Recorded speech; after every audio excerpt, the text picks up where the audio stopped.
तुमची साईज जर 34 साईजच्या समोर असेल तर मधला मेन टक्स असतो, सुंदर असा पफ येण्यासाठी या टक्सची रुंदी तुम्ही जास्त घ्यायची. तुम्हाला जर उंच पफ हवा असेल तर, जर पफ तुम्हाला दबट हवा असेल तर या टक्सची तुम्ही रुंदी अर्धा इंच पाऊण इंच ठेवू शकता.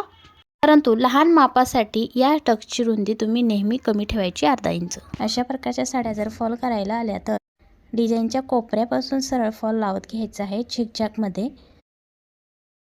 मोठा झालेला गळा कमी करण्यासाठी मध्यभागी फोल्ड करून जितका कमी करायचा असेल तितकी शिलाई मारायची. पट्टीला वरच्या बाजूने प्रेस करत दाबटीप द्यायची आहे. यावरती तुम्ही बटन लावू शकता, लेस सुद्धा लावू शकता. गळा कमी केल्यानंतर कमरेमध्ये ब्लाऊज कमी पडू शकतो. यासाठी साईडच्या शिलाया ओपन करायच्या आहे. गळा लहान घ्या किंवा मोठा घ्या, गळाचे शोल्डर जर उतरत असेल आणि ब्लाऊज लहान असो किंवा मोठा असो तर अशा वेळेस काय करायचं, गळ्याची जी रुंदी आहे ती 2 इंच ठेवायची आहे. वरची रुंदी शोल्डरपासून आपण जी रुंदी घेतो ती रुंदी फक्त नेहमी 2 इंच ठेवायची आहे प्रत्येक साईजसाठी.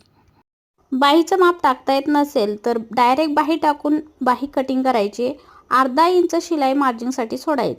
समोरच्या पट्टीसाठी 1.5 इंच ठेवायचं आणि बरोबर बाही खोलीच्या ठिकाणी सुद्धा अर्धा इंच ठेवायचं आहे. शोल्डर उतरू नये यासाठी गळ्याची रुंदी ही 2 इंच ठेवायची आहे. आणि ही जी खोली असते, जी कटोरीचं ब्लाऊज शिवत असाल तुम्ही तर ही खोली वाढवायची. कस्टमरने आणला जुना ब्लाऊजचा गळा लहान करण्यासाठी. मी त्यांना विचारून घेतला गळा तुम्हाला किती लहान हवा आहे. त्या पद्धतीने मी गळा असा वरच्या बाजूने फोल्ड करून घेतलेला आहे. या ठिकाणी एक आपल्याला टिप मारायची आहे. टिप मारल्यानंतर गळा वरच्या बाजूने प्रेस करायचा आहे. गळा प्रेस झाल्यानंतर दोन्ही बाजूने तुम्ही या ठिकाणी लेस लावू शकता, बटन सुद्धा लावू शकता.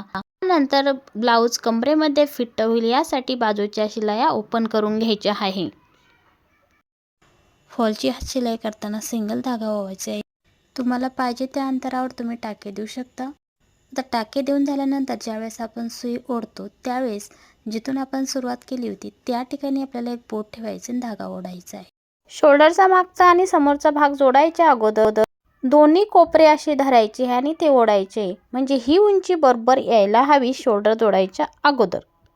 ब्लाऊज कटिंग करायच्या अगोदर शोल्डरचा आणि मोंड्याचं माप तुम्हाला समजत नसेल तर तुम्ही साईजनुसार अशा पद्धतीने माप टाकायचे आहे.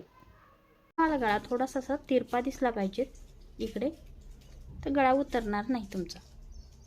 समोरच्या भागाला मोंडा खोली देण्यासाठी तुम्ही यावरती मोठ्या टाक्याची शिलाई मारून स्टिच करून घेऊ शकता आणि त्यानंतर तुम्ही कटिंग करायची आहे. समान कटिंग होते.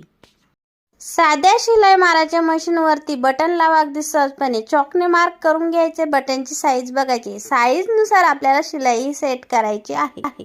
मार्क केलेल्या ठिकाणी बटन ठेवून घ्यायचे. बटन हे फक्त उभ्या पद्धतीने ठेवायचे आणि दाब वरती ठेवून चाकाने मागे पुढे करायचं आहे.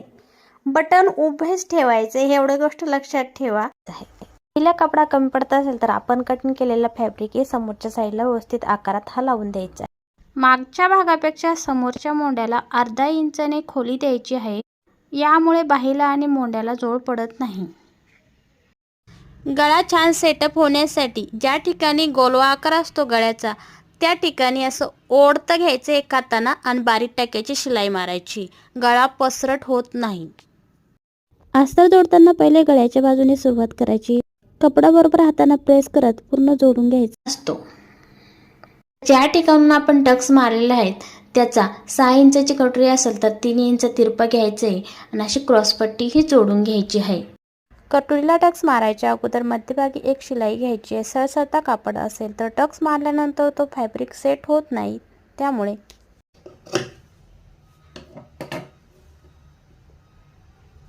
कटोरीला टक्स मारायच्या अगोदर मध्यभागी एक शिलाई घ्यायची आहे. सरसरता कापड असेल तर टक्स मारल्यानंतर तो फॅब्रिक सेट होत नाही, त्यामुळे